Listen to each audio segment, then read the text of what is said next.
Hey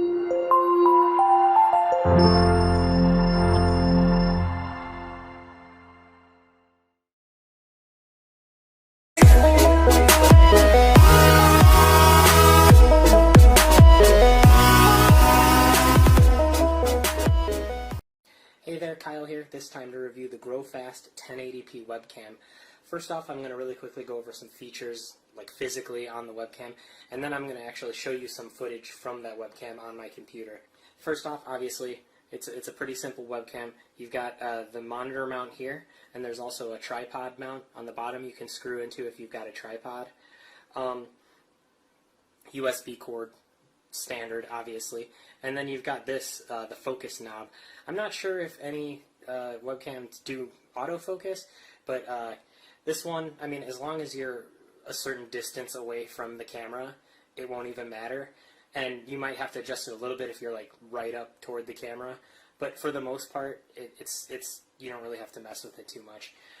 So next, I am actually going to show you footage taken on my computer from it, and I should say it was super easy to set up. Some other people were talking about software. They were complaining about software.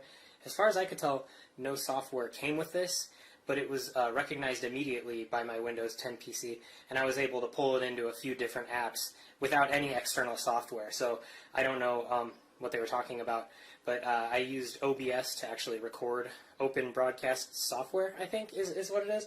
But I also tested it out in the Windows 10 camera app, and it worked just fine. Okay, so here's an example of the video in like medium light situation. I just have some windows open near me. Obviously you can see a little bit of grain, but it works pretty well. White balance is decent enough. I don't have any complaints about it.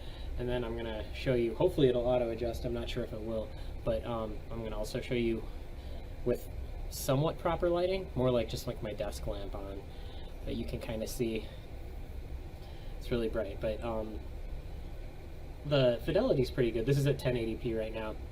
I have it manually set in OBS, open broadcasting software. I can't remember exactly what it's called, but you can hear through the mic right now. Mic quality isn't great.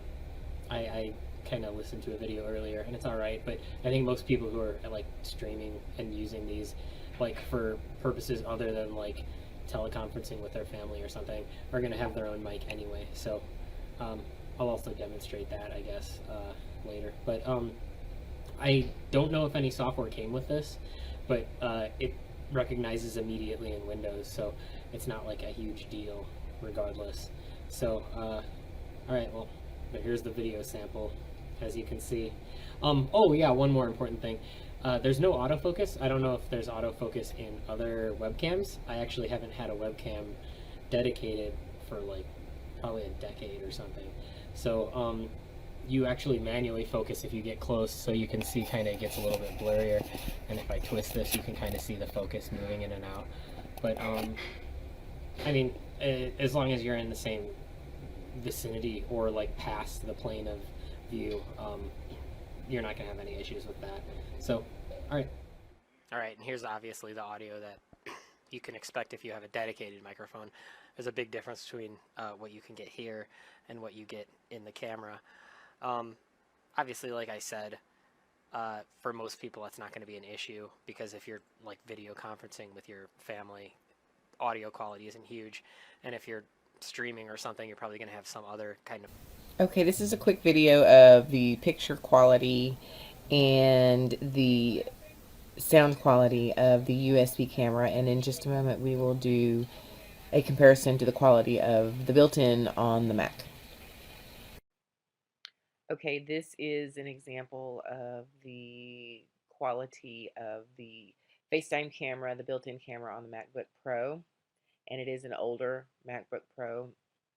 Air. It's an Air, so it's an 11-inch. It is updated to Yosemite, but it is an older model camera. And this is going to be compared to the USB camera, and you can see the quality difference side by side.